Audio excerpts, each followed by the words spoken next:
Hello everybody, this is me, J here.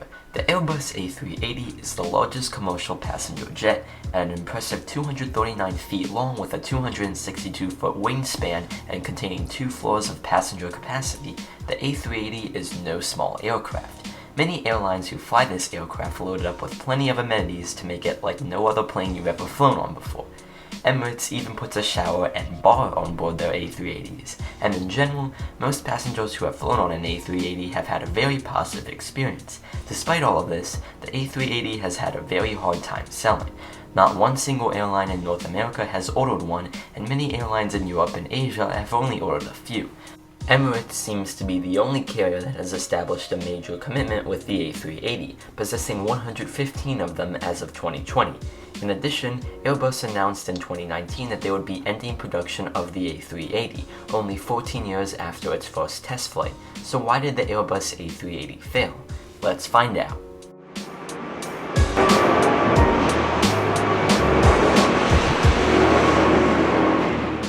Before we begin, make sure you are subscribed with the notification bell on so you can stay up to date on the latest architectural projects and statistics.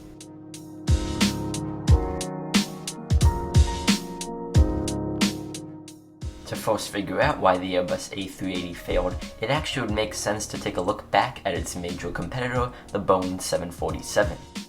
The Boeing 747 was unveiled to the public back in 1968. It was the first wide-body jet ever manufactured. For those wondering what that means, if you've ever flown on a plane that looks like this, with a middle section of seats and 2 aisles, then that's a wide-body plane. If you've flown on a plane like this, with just 1 aisle and seats on each side, then that's a narrow-body plane. Most Boeing 747s seated around 366 passengers in a 3-class configuration, and it got that very recognizable hump because Boeing wanted the 747 to also be a great cargo plane. So to make loading cargo from the front easier, they moved the cockpit up a floor and designed a nose that could open to fit larger cargo. The hump also provided more room for amenities on board, so earlier passenger 747s had lounges on the second floor in the hump. However, that space would later go to more seats as airlines retrofitted them. The Boeing 747 was well ahead of its time. It provided passengers and airlines an amazing flying experience on long-haul transatlantic and Pacific flights. Passengers and pilots both loved the aircraft, and it ultimately gained the nickname Queen of the Skies. So of course, Boeing's biggest competitor Airbus wanted to jump in on the action. In the late 1980s, Airbus started to plan a massive aircraft to compete with the Boeing 747. One that would contain 2 floors that would extend the whole length of the plane and be capable of housing plenty of amenities. This concept was first revealed in the 1990s as the A3XX. The A3XX would later become the A380. The first prototype was unveiled in January of 2005, and it took its first flight later that year in April. It later gained certification from the European Aviation Safety Agency and the US Federal Aviation Administration in 2006, and the first orders would soon take place after. The first A380, MSN003, registered as 9VSKA, was delivered to Singapore Airlines on October 15, 2007, and entered service later on October 25th in the same year, with flight number SQ380 with service between Singapore and Sydney, Australia.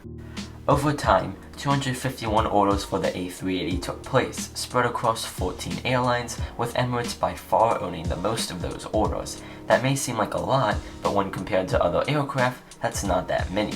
The Airbus A380, while a great aircraft, had many hurdles upon its launch, ultimately leading to its failure.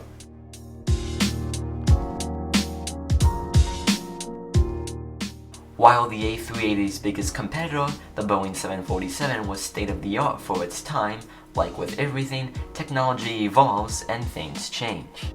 In the 1990s, Boeing unveiled the Boeing 777.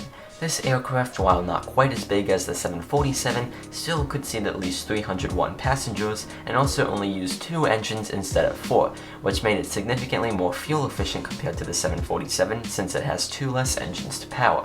Combine that with the relaxed regulations that limited 2-engine planes on longer flights and the gradual rise in fuel costs, airlines started to favor the Boeing 777 over the Boeing 747. After the success of the Boeing 777, both Boeing and Airbus developed their own versions of a two-engine plane that could achieve long-range flights while keeping fuel efficiency as a top priority. Both the Boeing 787 and Airbus A350 achieved these goals, and have therefore become the two most popular aircraft on long-haul flights. This ultimately put the Airbus A380 in a weird spot when it came out in the mid-2000s, since by this point, most airlines have shown that they have prioritized the fuel efficiency in two-engine wide-body aircraft over the capacity and amenities in four-engine wide-body aircraft, which definitely hurt the A380 right from the start. While it was more fuel efficient than the Boeing 747, it couldn't ever match the fuel efficiency that two-engine wide-bodies like the Boeing 787 and Airbus A350 could achieve.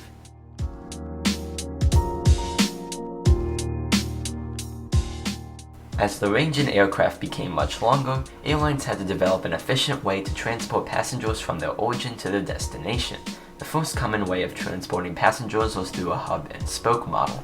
As the name suggests, this method uses a hub, or central airport that flights get routed through, and spokes that are the routes that the planes take out of the hub.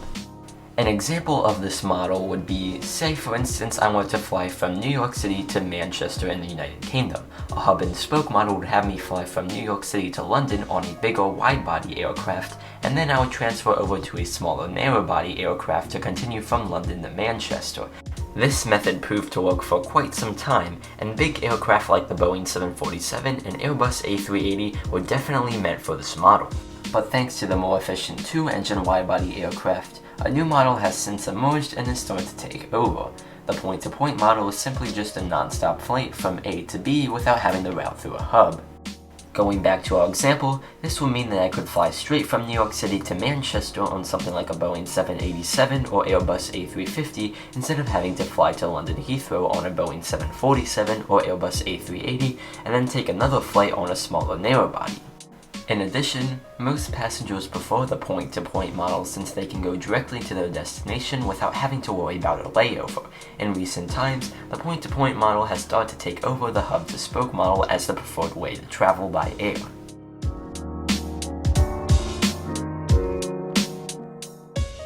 As I mentioned before, the Airbus A380 is huge. While technically the Boeing 747 is a tad longer than the A380, it still is able to fit in most of the same gates as the two-engine wide-body aircraft because the wingspan isn't that much longer. The Airbus A380, on the other hand, has a significantly longer wingspan than the Boeing 747, and combined with the fact that the A380 requires at least two jet bridges, one for the lower deck and one for the upper deck, any airport that wanted to support the A380 would have to redevelop or completely rebuild its international terminal to support the behemoth. Runways and taxiways would also have to be updated, and not every airport wanted to spend millions or even billions of dollars reconstructing their facility just for the A380, especially given that the A380 didn't sell as well as Airbus expected.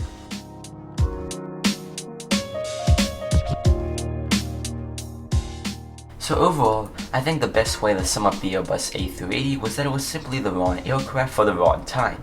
It came out when airlines had already expressed their preference for the two-engine fuel-efficient wide-bodies, when point-to-point started to replace hub and spoke, and where only a small fraction of airports are equipped to handle it. The A380 is a fantastic aircraft, and I would absolutely love to fly it sometime. So while it brings a great experience for passengers, the airlines also have to make money, so they have to make decisions that return a profit. Be sure to let me know what you think of the A380. Do you like it or dislike it, and why? Let me know all that good stuff down in the comments below. I personally really like it and hope I can fly one before it completely goes away. Thanks a lot for watching, don't forget to like and subscribe, and I'll see you in the next one.